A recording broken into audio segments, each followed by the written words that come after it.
My name's Tim Child. I'm Executive Director of the Alumni Association. It's a great pleasure to welcome you here to Taking the Next Step.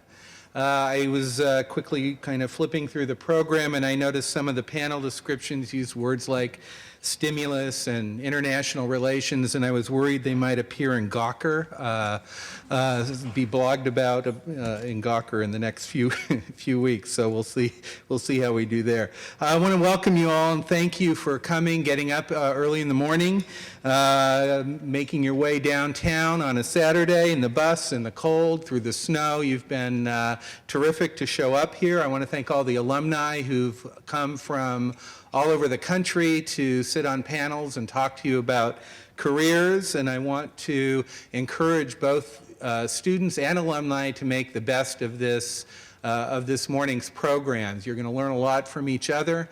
We have over 300 alumni and about 1,200 students signed up for the programs over the course of the day. This is without question one of the most exciting and enjoyable events we do, whether it's for the Alumni Association, the Programming Office, or CAPS. I think we're all just very excited whenever the winter comes around for this program. It's such great spirit. I want to encourage you all to make sure you take advantage of the resources available to you in our alumni community. We have a very big alumni community of about 150,000 people and a worldwide community of parents and friends. It's over 300,000 people. And these networks are important resources for all of us to take advantage of. I've been at the university now since 1984, and one of my first jobs was managing the 5th reunion for the class of 1980. And it's a real pleasure for me to be able to acknowledge that one of those reunion celebrants that year is actually now the chairman of the Board of Trustees. He's here this morning. I'd like to introduce Andy Alper and ask him to make a few comments. Thanks, Tim. Good morning. It seems like not so long ago that was my 5th reunion. This is my first time at Taking the Next Step, and I must say it is really something to look around this room to see 1,100, 1,200 students and 300 plus alumni come together in sort of this great Chicago circle of life. So it's really very impressive. One of the jobs of a chairman of the board is to dispense gratuitous advice, so I will very quickly do that this morning, both to students and alumni. My advice to students has two parts, one of which is something you hear frequently, but I really firmly and heartfelt believe what I'm about to say, which is that you really need to pursue your passions. And you hear that a lot. I spent 21 years on Wall Street, and I saw a lot of people on Wall Street who really did it for the wrong reasons and didn't like it and didn't do well at it, frankly.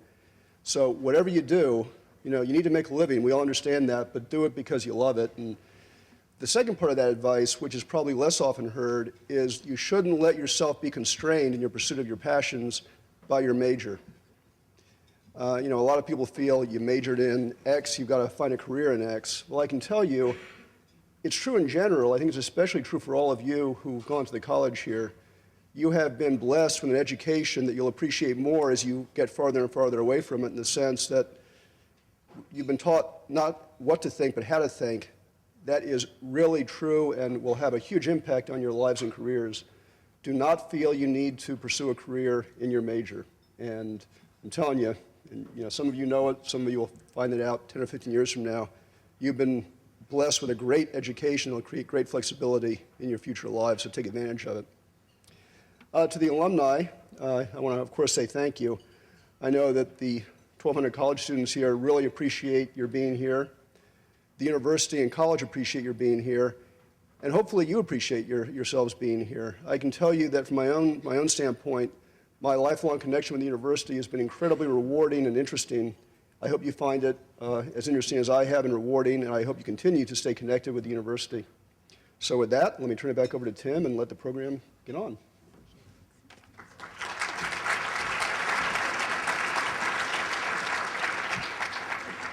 I think Andy would agree his most important job is father of Karen, class of 11, so I'm sure, the toughest job. Before introducing Agnes, who's going to give you the rest of the program and introduce our speaker, I want to make sure we have a moment to thank all of the folks who made this morning possible. In particular, Lori Hurwitz and the College Programming Office. Lori, are you here? And your gang, we want to thank you. Meredith Daw and the CAPS gang, who's also here. Meredith in the back.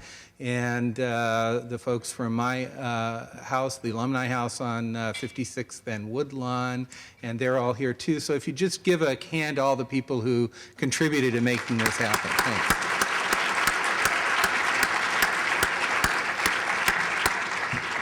Thanks. One of the things I noticed last night and today is that a lot of the speakers today have graduated in the last 10 or 20 years.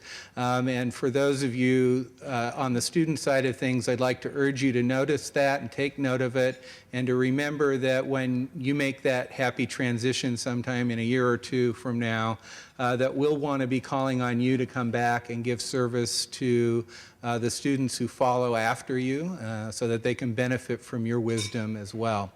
Now it's a pleasure for me to introduce Agnes Bugaj, who's one of the co-chairs of the student committee.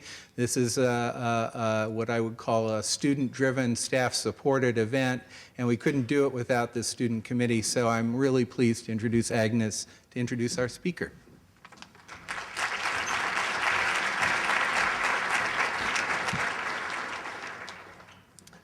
Good morning. On behalf of the College Programming Office staff and Coordinating Committee, I'd like to welcome you all to this year's Taking the Next Step. And of course, I would like to thank all of the alumni for braving this Chicago winter to be with us today. We really, really appreciate it. And finally, thank you to Dean Boyer and the college for supporting us. My name is Agnes Bugaj, and I'm a fourth-year student here, and also the fourth-year chair for this year's Taking the Next Step.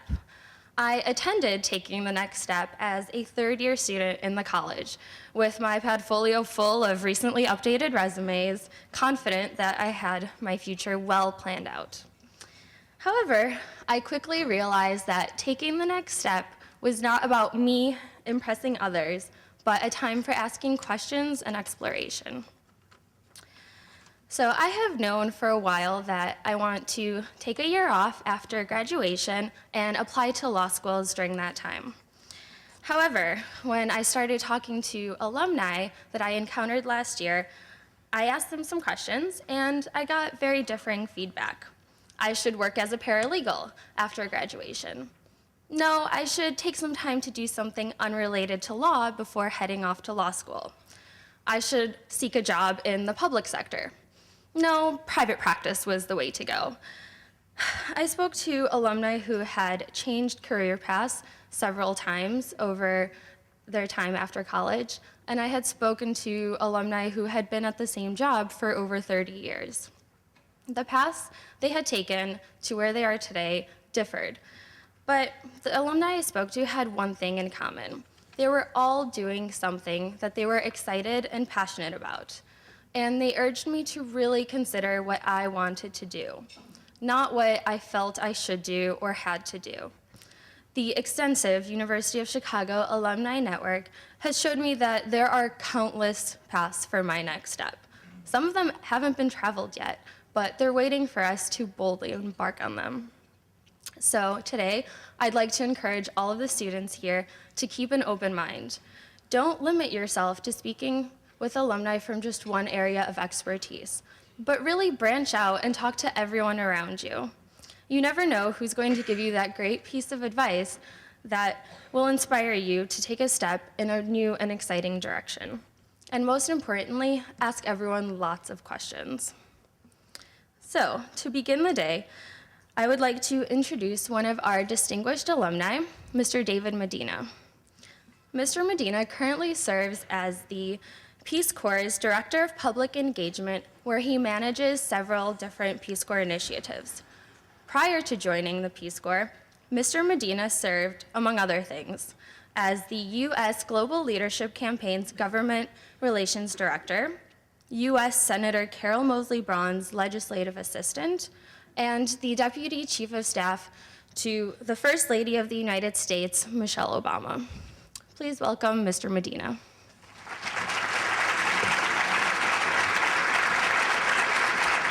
I want to thank Agnes for that kind introduction. I also want to thank the faculty and staff of the university, including Dean Boyer here, for having me here. You should all know that whenever I get asked to help the university, I try to do whatever I can. I don't make a lot of money, but I contribute what I can and like to attend events like this whenever possible. You know, I spoke at the same event about 6 years ago, and so hopefully I'm a little wiser today and have a few more insights to share with all of you than I did back then.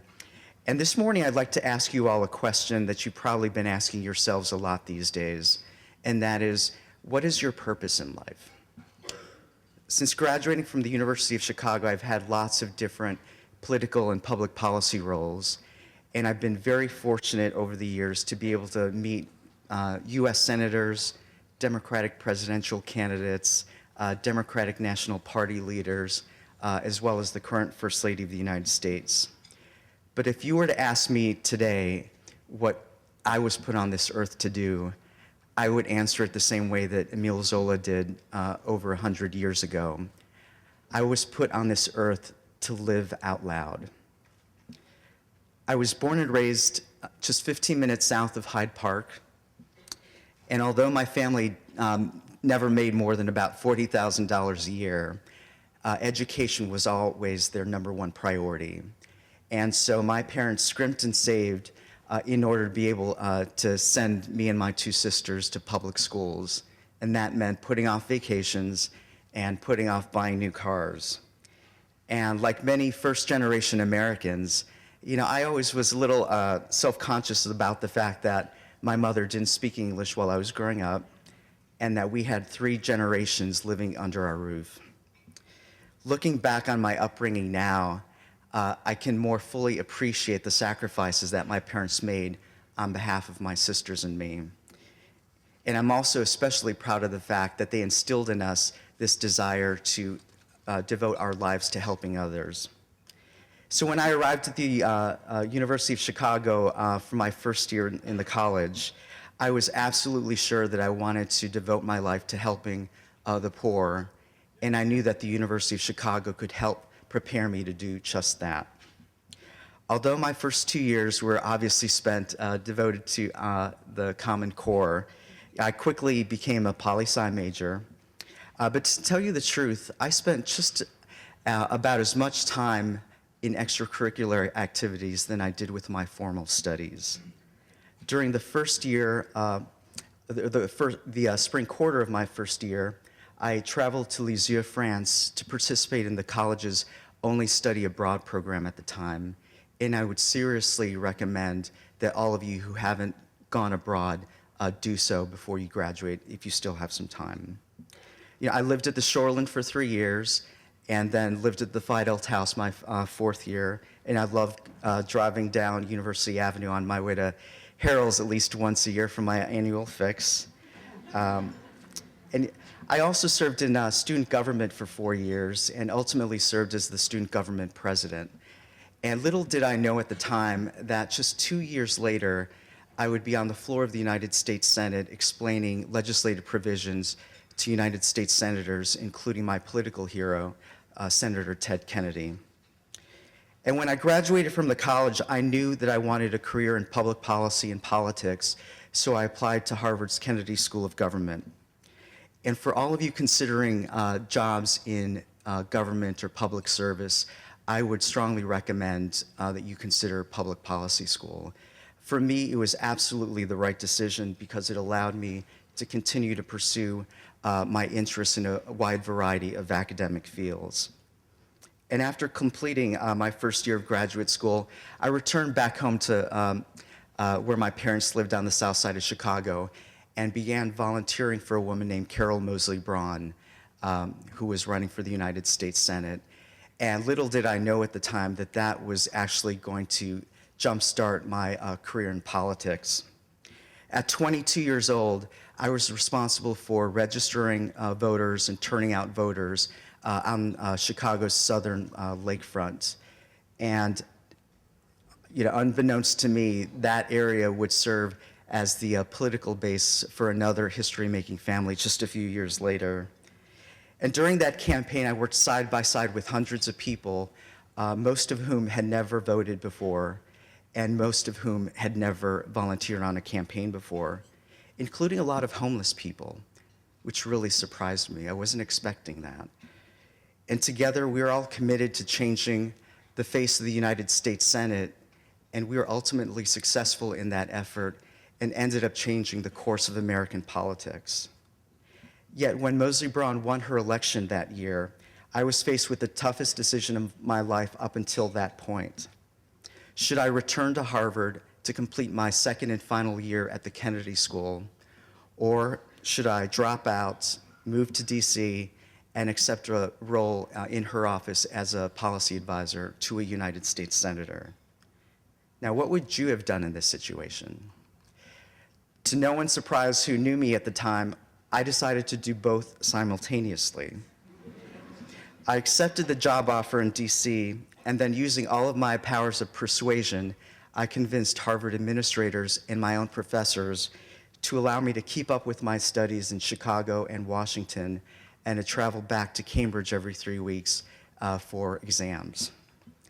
I was told at the time that only one other person had ever gotten a master's in public policy from Harvard while never really living in Massachusetts.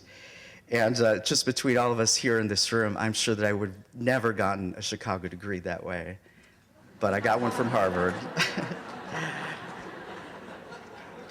And so for about 6 months that year, I worked about 80 hours a week, working in the US Senate and keeping up with my graduate studies.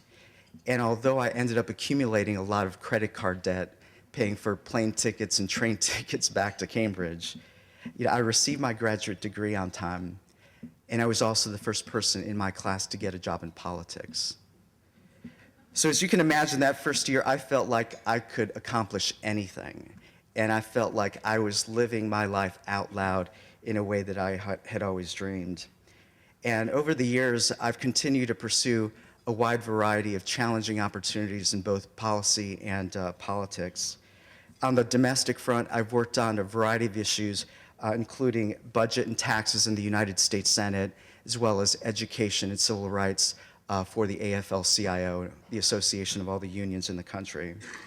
I've served as both the policy director for the Democratic National Committee, as well as the political director for the Democratic National Convention. And on the international front, I've served as a term member of the Council on Foreign Relations, as well as a staff member of the U.S. Global Leadership Campaign. And as you might expect from a staunch liberal Democrat, I have also volunteered thousands of hours throughout my life for progressive candidates, elected officials, and organizations. And much of my volunteer work, though, over the years has been devoted to fighting for equal rights for LGBT Americans. For 6 years, I served on the board of the Human Rights Campaign, the largest gay and lesbian group in the country. And when it became clear in 2000 that Congress was not taking seriously implementing equal rights for LGBT Americans, I helped organize the Millennium March on Washington, which brought together hundreds of thousands of Americans to march through the streets of Washington to fight for equal rights for everyone, regardless of sexual orientation or gender identity. And while I have spent most of my life wearing business suits, fighting for equal rights in the halls of Congress, I am just as comfortable in jeans and a t-shirt marching through the streets of Washington if I feel like the rights of Americans are at stake. And believe it or not, the last 4 years of my life have actually been the most exciting so far. And I'm definitely living proof that life doesn't end at 40. I just turned 40 this past April. On noon on Inauguration Day 2005, as George Bush was being sworn in as president in front of the US Capitol, I was just a few miles away, sitting down with John Edwards and Elizabeth Edwards to talk about their plans for making fighting poverty a national priority again. And for 3 years after that unforgettable conversation, I helped build a national coalition of individuals and organizations who are committed to implementing universal health care, raising the minimum wage, and making it easier to join a union. And although that campaign didn't reach the finish line, I gained valuable experience on that presidential campaign trail, experience that would lead me to an even more surreal moment just days before the 2009 inauguration. You know, like countless people all across the world, and I would say even more so in Hyde Park, I was ecstatic when Barack Obama was elected president last November. And especially after having worked for several presidential candidates over the years, I just was glad to see that the country had finally voted to move our country in a new direction.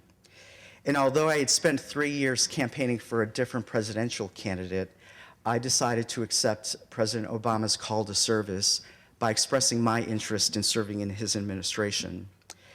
And so last January, much to my surprise, I found myself meeting with Mrs. Obama for the first time in my life near the White House to discuss the possibility of serving as her Deputy Chief of Staff. And believe it or not, we spent most of those 45 minutes talking about our shared experiences growing up on the south side of Chicago and our fond memories of the University of Chicago. And for 8 months this past year, I walked into the East Wing of the White House as a proud member of her team, helping her to make community service a national priority, helping to encourage young people to eat healthily and to live healthy lives, and also to recognize and address the needs of military families. And I'll always be proud of being a part of Mrs. Obama's team. And hopefully you all are as well, given the fact that Mrs. Obama is one of us, having worked both for the University of Chicago Community Service Center and also for the University of Chicago Medical Center as well. And perhaps most importantly for me, I'll never forget that Mrs. Obama helped me get back to my life's passion, which is fighting poverty, by supporting my transition from the White House to the Peace Corps, where I currently serve as the Director of Public Engagement. Just over a month ago, I had the great privilege of traveling to Panama and the Dominican Republic to visit about a dozen Peace Corps volunteers in their communities. I visited volunteers who were teaching English and computer classes to third graders, volunteers who were helping to restore sea turtles and iguanas to their natural environments, and volunteers who were helping their community members build their first clay ovens and enclosed latrines for the first time. And at some point during the middle of my week-long trip, I called my boyfriend Tim and told him how humbled I felt to be out there with these volunteers who had committed 27 months of their lives to helping people they didn't know in countries they had never visited. And when I told him how the previous day we had had to wade through a river because the only bridge in the community we were visiting had just collapsed, he very sarcastically said to me, "So I guess you miss traveling aboard Air Force Two with the First Lady, huh?" And at that moment, it hit me. Even though I was with volunteers who seemed to be out in the middle of nowhere, they were making a huge impact on the world, and they were living their lives out loud in a way that most people never do. And I, in my own way, was helping support their service through my new role at Peace Corps headquarters. I can't tell you how proud I am to be a member of the Peace Corps family now, and how proud I was when I first learned that the University of Chicago produces more Peace Corps volunteers than any college in the country of its size. In fact, since 1961, the founding of Peace Corps, the University of Chicago has provided 675 Peace Corps volunteers. And many of these great Americans are here with us today. At this point, I'd like to ask my Peace Corps colleague, Clifford Johnson, and all of the Chicago alumni who are here and who have served in the Peace Corps to please stand so we can thank all of you for your service.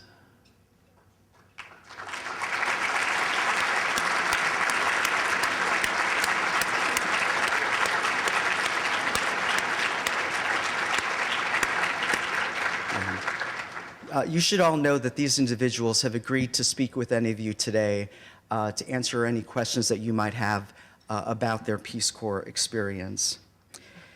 And in closing, let me just urge all of you to take a few moments each day before graduation to really think about what your purpose in life is and to imagine. Imagine devoting your life to helping others rather than simply making money. Imagine taking the road less traveled rather than the path of least resistance. Imagine serving as a Peace Corps volunteer and changing the world and changing yourself in the process. And finally, imagine standing up here one day and being able to say, I lived my life out loud, and I hope you do too. Thank you.